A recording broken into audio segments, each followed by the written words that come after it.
เดินเข้าไปถ่ายโยชกได้คุณใหญ่ๆเนี่ยอนัตตระปัจจเยนะปัจจโยปุริมาอภยกตาธัมมาปัจฉิมานังปัจฉิมานังเนตุปัจจโยติเอตุสัมปยุตตานังตังนังตังสมุทาจเยนะปัจจโยติอารัมมานะปัจจโยพี่ไปหนึ่ง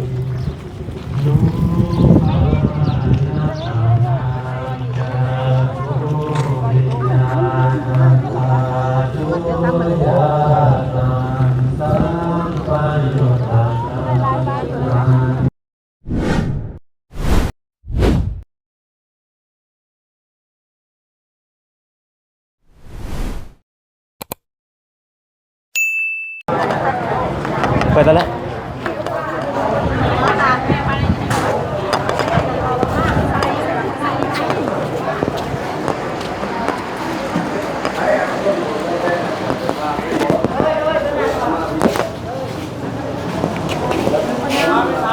เราเก็บภาพเราเลย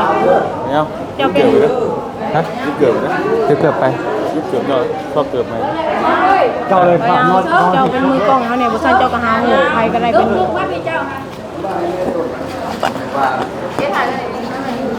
จะบอกรถ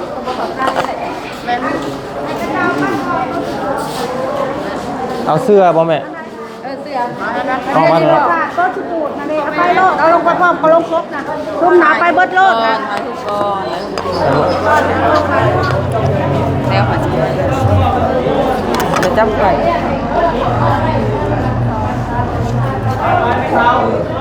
จะยิ้ม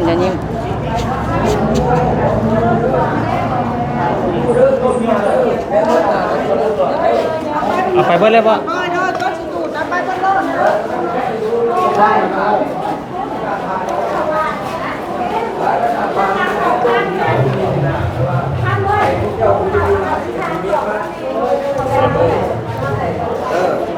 เอานี่ก่อนนะครับนั่นเขาเป็นเรื่องไปป่าเทียบมาเพราะอย่างนั้นเรื่องไปป่าเมื่อเนี่ยนะไปใช้รถซะก่อนนะเนี่ย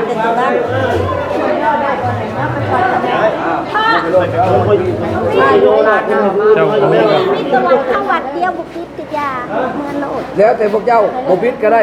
พิษก็มีแต่หู้ไว้บนเดียวพวกเจ้าหู้เข้าไว้บนเดียวคุณลูกลูก นี่คือรถได้มั้ยเอาอีกไปไว้มีอ่ะ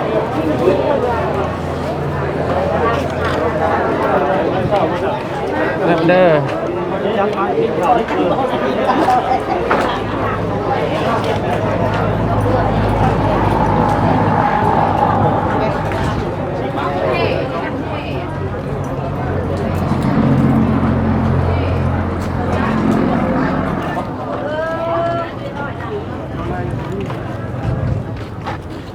กะคันนี้เนาะไว้นี่ก่อนวะตั้งก่อนที่บอกตั้งแล้วหันแล้วเอาเข้าไปตั้งเลยยิงไว้หัวลูกรักขึ้นจัดนะตั้งให้ลูกไม่ได้แล้วจังเอาลูกมาตั้งอะไรลูกบ่ตั้งเล่นลูกอันนี้ไปเดี๋ยวอันนั่งก่อนพี่น้องเลยเนาะ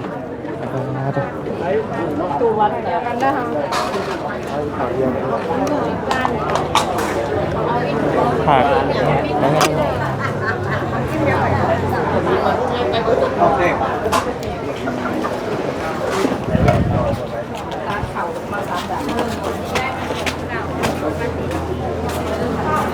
ฮะแล้วก็ทำสิ่งนี้บวชครับสินแล้วก็ยังสินนั่นไป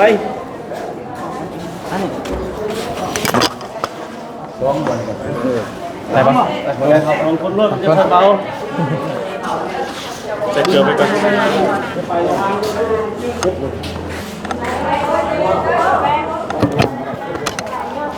เดินเข้าไปถ่ายโยโซบได้คุณใหญ่ๆแน่นะนั่งถ่ายนี่ก็ได้ที่ถ่ายนี่ก็ได้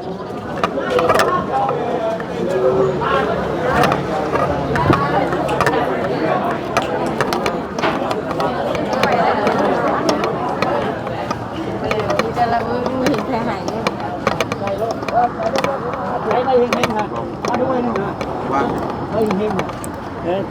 อันนี้ป้าเป็นนี่ก่อนก็ได้ที่ บ่ให้วาง ไม่มาวางบ่ บ่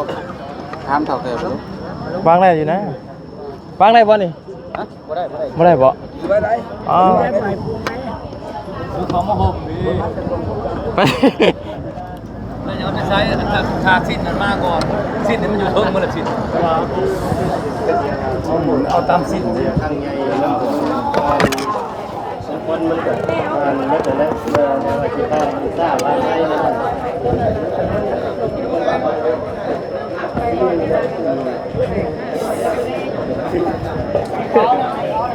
แม่เขาไปขึ้นรถท่าไปขึ้นรถตู้ ค่ะคุณรถตู้ถ่าย ไปท่าอะไรก็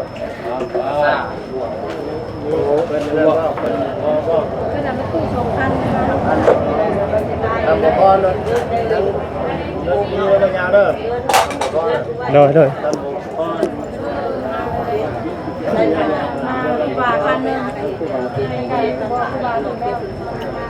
บอกกับคงบอก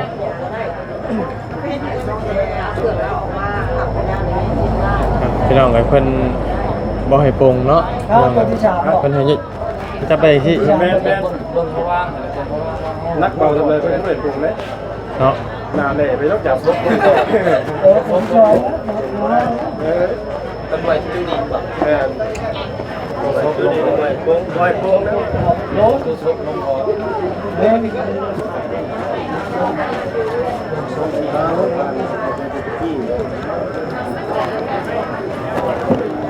โอ้ยเหมือนจริง แต่ว่าแน่นอนแล้วมีความเสี่ยงแน่นอนแล้ว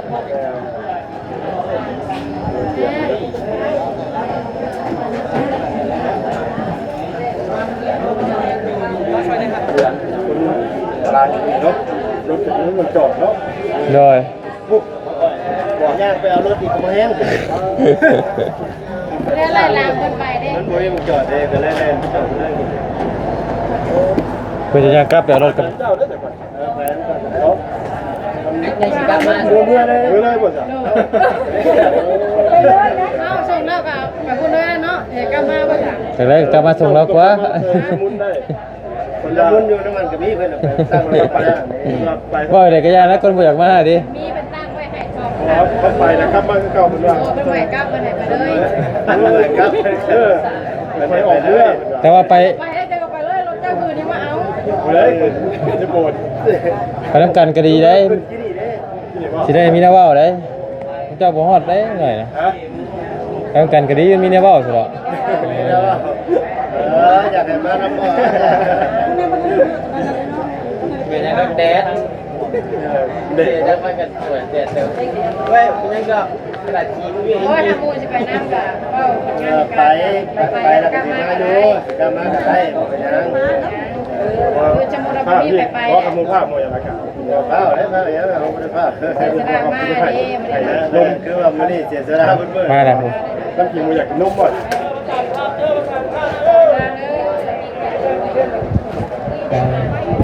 สแคปพูดให้เลยน้องใช่สแคปพูดได้นะสแคปพูดไปนะถ่ายรถ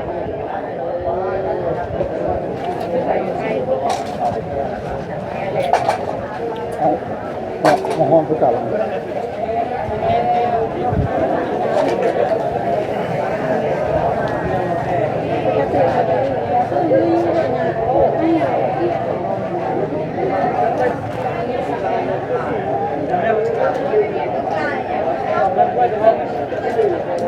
ผ้าลืมผ้าเนี่ย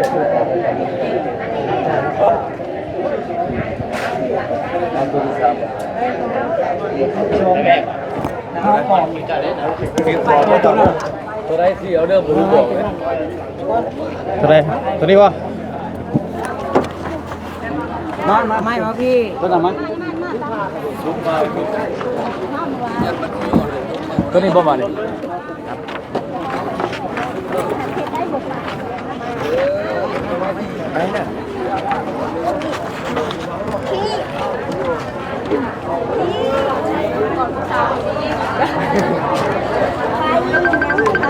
พี่น้องเลย ใครจะคนล้าง ไปเบิ่งคุ้งบนคลองกันว่าให้โทรมามันฮัลโหลสบายดีเลยผมใช้น้ำแบบได้นะ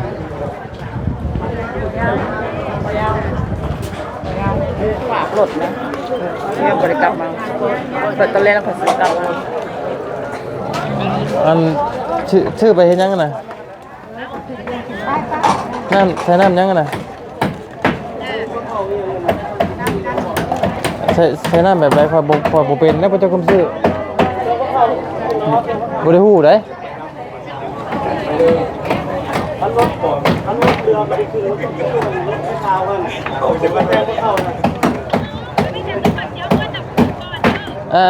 จะซื้อรถของพระเจ้าซื้อได้โอเคเจ้าคำซื้อโดยปล่อยโมเมนต์ที่ได้ไปน้ำพี่บ่รถพี่บ่แม่นบ่ปล่อยโมเมนต์ที่ได้ไปน้ำรถพี่บ่เจ้านะเจ้าไปนี่บ่แม่นบ่แม่นบ่เจะกลับไปกับไปเบิ่งกันมากินกัน มีคนจับเลย มีคนจับเป็นนังเพราะว่าจิ้งง่ายก็จะหลายอยู่แล้วอ๋อ ดูว่าคนสวรรค์ก็ ไปได้เนาะขึ้นสวรรค์แน่นะได้มาปานนี้เนาะขึ้นเลยไปขึ้นนี่บ่ขึ้นได้ไหนก็ได้ฮะจะตัวจะได้วะไม่ใช่จะได้นะจับที่นี่จับเข้าดันบาดเดียวเข้าแก้มเดี๋ยวกันทะเลกันจังมัน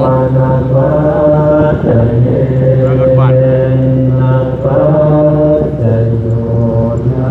เนี่ยก็จะเป็นรถกระบวนตามมากำลังเนาะไม่เอา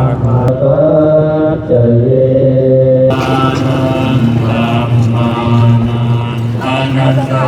ปัจจเยนะปัจจโยปุริมาอัปยากตาธัมมาปัจฉิมานังอาภิมานังอากุลากัมมาอุปัสสนิทิตาเจตาปัจจโยติปัจจโยติเหตุสัมปยุตตากานังตังสมุทธาจเยนะปัจจโยติอารัมมานาปัจจโยขี้ไปหนึ่ง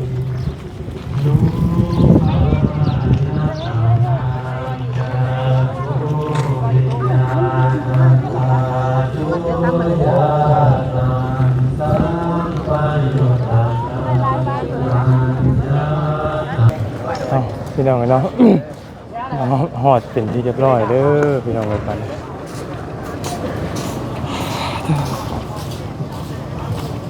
หอดเอาเนาะพี่น้องเนาะเสียดแห้งดีฮะ เฮียนะสวัสดี ยามัน ต้องโมเมนต์พี่ปอดได้ โอ้ใหญ่อะ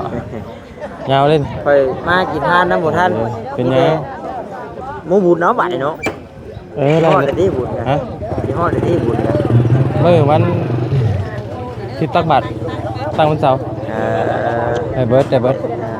บ่ได้ท่านเข้าที่เอามามื้อนี้ครับเข้าวางไว้ของคนเพิ่นเลยเนาะ จังหวะถามเพิ่นเบิ่ง เนาะมันแม่นแนวบ่ บ่ฮู้คือกัน แต่ว่าสิเอาเมื่อพุ่นนี่เพิ่นว่า บ่ได้ สิครับ เอามาเลย แล้วพี่น้องเอ้ย สิหยังคือกัน เอาไปวางไว้นี่ละ สิหยังจบแล้วบ่ ยกไปซะติ โอ้ยแท้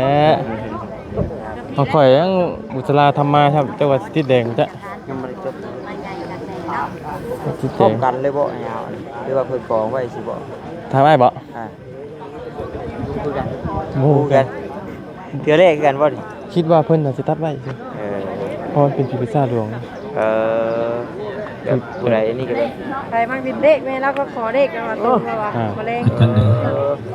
ต้นไม้ ลูกเตรียมเพื่อเข้าภาพกาย หน้าขายหน้ามีเงื่อนขายเพื่อนเหรอวะเด็กออกมาอุ้ยมึงอยู่เหรอ พอพิซซ่าหลวงเลยว่าเพิ่นต้องให้พิซซ่าได้อันสดได้อันบ่ หึ เพราะว่าตาเพิ่นถามมาพร้อมกันบ่เพิ่นว่าเพราะว่าเพิ่นน่าสิตัดไว้เนาะพื้นนะจะเบิ่งจากปากรถจะเบิ่งจากปากไม้จะเบิ่งจากปากไม้ไม่ดิบเด้ แบบเพิ่นมีขายอยู่หั่นได้เมา แม่นบ่ มันตั้งไว้ชื่อประจักษ์ เขาว่าตั้งไว้ครับว่า เนาะตั้งไว้แบบว่าไผแบบนั่นน่ะกลับมาโยม พันหำเนาะแต่ว่า เพราะว่าเพิ่นบ่ได้เฮ็ดคือบ้านเฮาได้แล้วก็ บ้านเฮาดีหาเนาะ กระดูกกระดี่ก็แม่นเก็บเอาเข้าวัดพุ่นเด้บ่ได้เฮ็ดบ่ได้ว่าสิมาเฮ็ดเฮือนอยู่นี่เด้บ่แม่นเด้ ผ่านมาแล้ว เฮานี่เบิ่งพวกน่ะเพิ่นเฮ็ดแล้วเดี เรี ย ยว ก กันเล บ่ ย ย่านหม่องเผาเนาะหม่องเผาโดยเฉพาะ เฮา ชื่อ น่ะแล้วเดียวกันเลยเห็นบ่ แม่ โอ้ยคำคือกันทางคือว่าเนาะมันก็บ่มีหมองอยู่แล้วบ้านนี้นะ ขอโทษขออภัยเด้อพี่น้องเด้อเพราะว่า เดี๋ยวมันทางเตะ แต่แบบบ้านเฮามันแนวเนินทุกเขตนะมาเห็นทางนี้อีกแบบนึงก็เลย เขาก็ได้บ่เคยเห็น ก็จะได้ตกใจเพื่อเข้าภาพกายอย่าห้วยแล้วก็ ไปได้หม่องแล้วบ่อนเกยแบบนึงเนาะพี่น้องเนาะ อย่าห้วย เขาเจ้าบ่ไว้ จนก็ไว้ ฮะ เครื่องศาสนาก็ไปเลย มันเผาแล้วว่ะ ก็จะได้ประสบ เอาพวกไว้แล้วแล้วเทื่อเพิ่นสิหมุนเขาจดบ่ได้ค่ะ เชฟเอวเคยบัด ห้วยแล้วเพื่อเข้าพระนามอย่าห้วยแล้ว มันสิอ้าย แล้วต่อไปกำหนดพิธี เชฟเอว ในท่านการสมัคร เรื่องจากการบริการน้ำรถก็ต่างกันหลายกับบ้านเรา แม่ชีแม่ขาว วันเท่านี้อยากจับเองบ่เอ้ยยายอีแล้วเอาเดี๋ยวเพิ่นจัดแล้วแล้วก็เพิ่นจะเอิ้นไปถ่ายรูปอีกจังได๋ดอกก่อนกันเนาะ ขอกราบทัก แล้ ทายว ฮอดพี่น้องกันเนาะกินอีกครับเพิ่นเอิ้นชื่อก็บ่ได้ยิน นั่งลงเด้อก ำลัง อ่ะพี่น้องกันเนาะป้าแดดมันนี่ก็หอมฮ้อนเอาดีพี่น้องกันเนาะฮ้อนแฮง แล้วเราหดให้ตัวไม่ต้องเลือก นะเดี๋ยวเพิ่นก็สิให้ถ่ายรูปถ่ายห้อยดอกพี่น้องกันเนาะเข้าห่มก่อนเอาไว้พี่น้องเลยแขกไปให้มากันหลายตอนนี้ เย็นก็ได้มาดีนะพี่น้องครับ ตอนนี้เพิ่นก็เริ่มไปแล้วพี่น้อง เราแค่เข้าพูดเร็วก็ต้องทำผ่านจะสภาพของ แกแมวที วันละบัดเนาะ ว่าที่ต้องเสียบสปอนที่คอยกับบ้านกับเพื่อนข้าพเจ้าเองตามนาทั้งครอบครัวอุทิศเสียชีวิตกับขอแจ้งข่าวบุญแจ้งข่าวไม่ยังประดาทานประดาสหายผู้ใดที่วัดในบัตรในซ่องแล้วก็ทั้งเจ้าพาเจ้าชาติเขาสีขาวน้ำหลังอีกเทอหนึ่งนึกระเด้อเป็นมือวันเสาร์นึกระเด้อในนี้พิมพ์ในผลพิมพ์วันศุกร์นี่เพิ่นว่าเปลี่ยนแปลงเป็นมือวันเสาร์ ฮอนเอาพี่น้อง วันที่6กลางคืนก็สิมีการคบงานตามประเพณีตอนเช้าวันอาทิตย์ก็สิมีการตักบาตรถวายสังฆทานแด่พระสงฆ์สามเณรก็ถือว่าจบนึกระเด้อฉะนั้นข้าพเจ้าเองต่างหน้าทั้งครอบครัวบางว่าทุกท่านและคงจะสละเวลาอันมีค่ามาหมดทับบุญน้ำพวกขน้อยด้วยท้ายสุดนี้ข้าพเจ้าเองก็ขออวยพรใจประเสริฐแก่ทุกท่าน พี่น้องเอ้ยคิดแต่ว่าถ่ายรูปก่อนวันให้พี่น้องกันเนาะให้ญาติพี่น้องลูกเต้าพี่น้องเนาะถ่ายรูป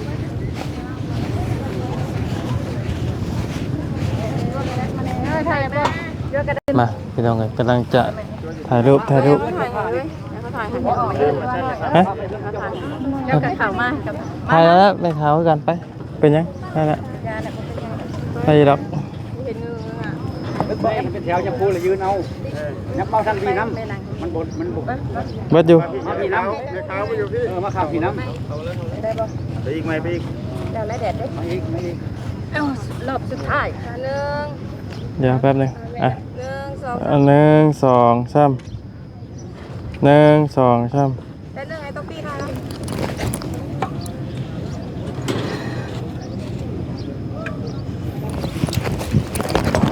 แล้วบ้อง ได้แล้วเนาะ ข่าวเพิ่นแม่นี่ เดี๋ยวยาเพิ่นทำฮุกใส่หรอก ไปพี่น้องเลยก็คือโอเคแหละเนาะพี่น้องเลยตอนนี้ก็เผื่อมาส่งเด้อทางตาพ่อเนาะสวัสดิ์ท่านฟ้าเด้อบัดนี้เด้อเนาะ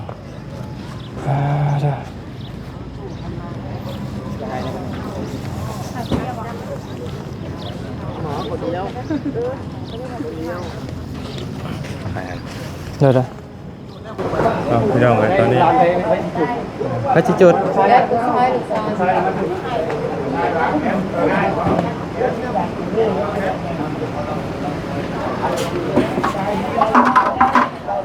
จุด ที่ไปยืนครับนี่เราบ่ได้ไปนะลงมายืนอยู่ลงมายืนนี่เราบ่ได้ไปนะมิดได้แล้วกำลังจะจุดเสื้อเพิ่ง เขาเลี้ยวกันเรียบร้อย จุดเสื้อเพิ่งพี่น้องเลยเนาะ นี่ก็ถือไว้ไฟพี่กับไฟฮะ เพิ่ง โมมี่นะมาเอาน้ำปล่อยก็ได้เอาแล้วจะมาทุ่มปล่อยเอาน้ำพุนั้นก็ได้เอาน้ำไฟก็ได้ กำลังสีส่งเสื้อเพิ่งเข้าไปพี่น้องเลยเนาะ นี่ได้แล้วบอกไว้ไอ้ทางนั้นแล้วก่อนทางนั้นต้องมาจุดแรกอะไรเงี้ยหมดทางขาเนี่ยยันมีใส่มันสิบโมงไป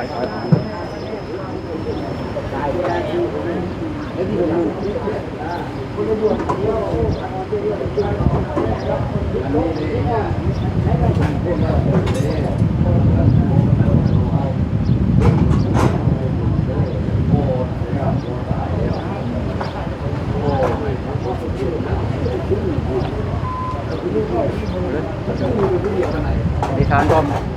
สิว่าอะไรกับเราฟ้าโรเดอร์จุดแล้วเลยฟ้าโรเดอร์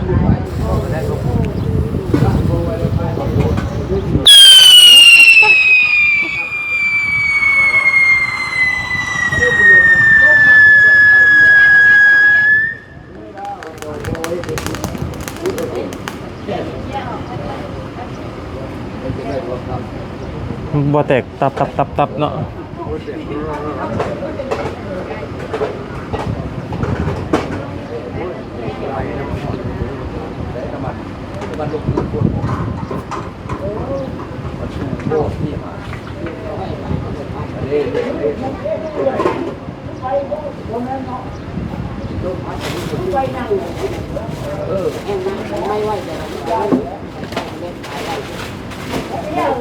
เขาที่แบบยืนอ่ะ